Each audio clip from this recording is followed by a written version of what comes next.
Last you were watching us, we were in Austin, Texas. Oh, the shit just bought. Is it red in your head? Yeah, I've actually.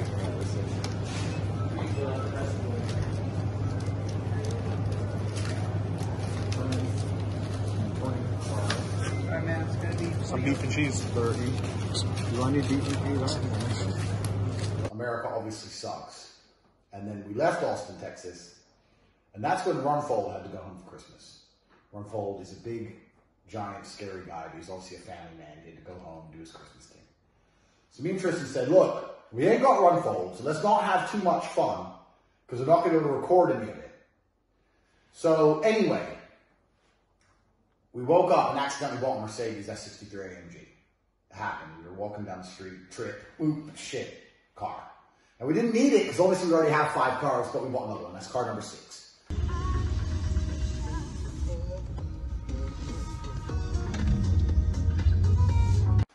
So we're cruising in our S63, and we're talking about how the Mercedes is the kind of car you can take to a business meeting. You can't really, I mean, you can take your Aston to a business meeting with a British businessman. If you were going to see Lord Sugar, you could take your Aston. But you couldn't take your Aston to go see Stefan Strauss in Frankfurt, because the Germans would be unhappy. You could go in a nice Mercedes. So we're talking about how we finally have a car that allows us to see Stefan Strauss, which is obviously a fictional person. And as we're saying this, we're driving past the Porsche carriage, and I said, could you take a nice Porsche to see Stefan Strauss? And he goes, yeah, I think you could. So we went in there and we bought a Porsche.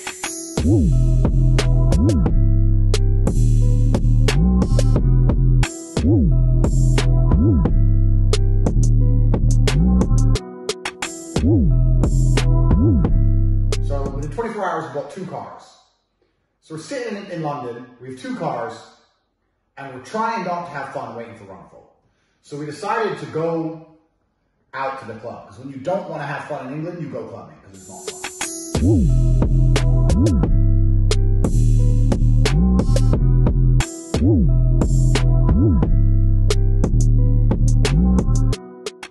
So we went out, and it was so awful, it was so bad. When we left the club at 2:30 a.m., we sat around, sobered up for an hour and a half, got in both our cars, and started driving towards Romania.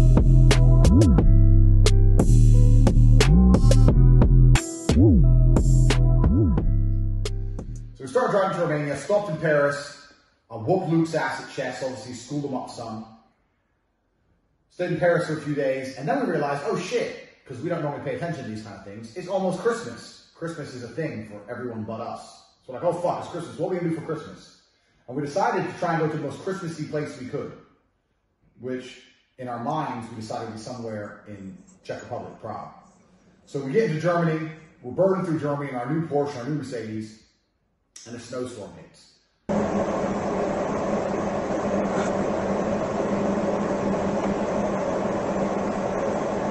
So we ended up getting stuck in Hamburg, Germany. We stayed in Hamburg for 2 days during the snow. We spent Christmas Day in a Hamburg hotel.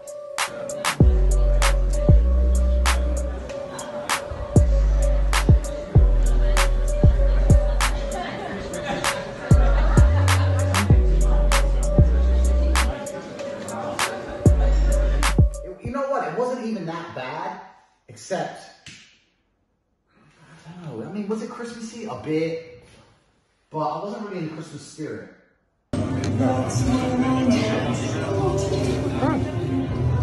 Christmas week. Show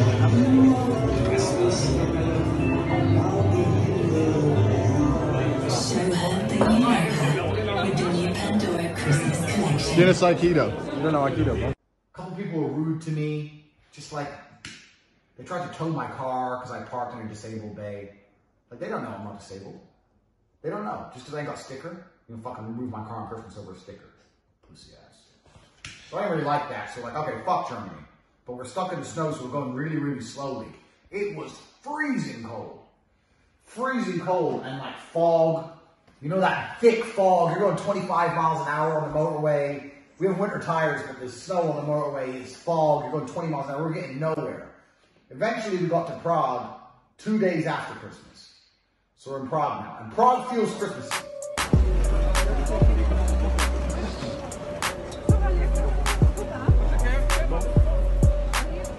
Prague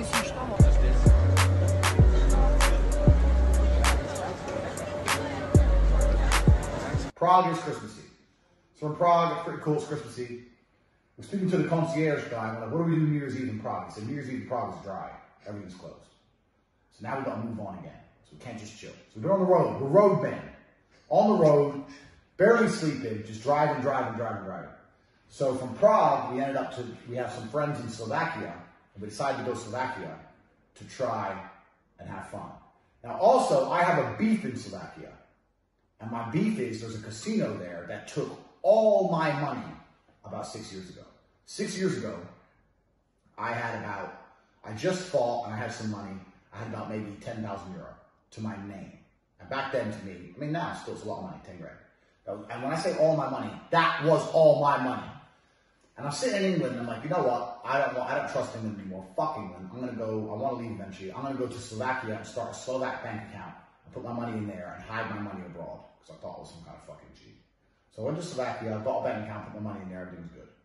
Then it's a Sunday night, I take some girl, the barmaid from the local club, I went out with her on a Sunday night, we went on a date for dinner, She wouldn't bang, she goes home 11:30. 11:30 Sunday night, what's it do? Nothing. What's open? The casino. Long story short, I lost all my money that night, bro. When I say all, I mean all, bro. Like, it was the worst luck. Like, it's just like, how could I have lost that badly? I was spinning, and it was kind of going up and down, and then I lost a bunch. And everything, I remember it had been black, like, 11 times in a row or something. I was like, and I know that anyone who knows gambling knows that this is called the gambler's fallacy, that just because it's happened to black a bunch, it doesn't make it any more likely to be red the next spin. It's still 50-50. But when you've seen black 11 times, you're like, surely it's going to be red. So I'd already lost like 4 grand by then. I thought, fuck it, I'll get another 3 grand out, put 3 grand on red, black. I just got fucking wiped out. The worst thing about this story is there was a point, I'm sitting there with my friend Miro, who's a fucking serious gambling addict, but a G. And he goes, it's going to be 29, Tate. Fucking fuck this casino, number 29. We put everything on fucking 29. This is my last money, yeah? We put it all on 29, and 29 hit. Bruv, I was 800 short of my 10 grand. I was down to a grand, 29 hit, I'm back at 9,200.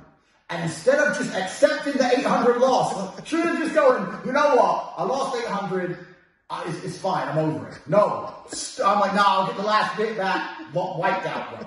And when I lost that money, I had to borrow money for a flight home. I couldn't pay rent. I couldn't eat. That was all my money. It hurt me to my core.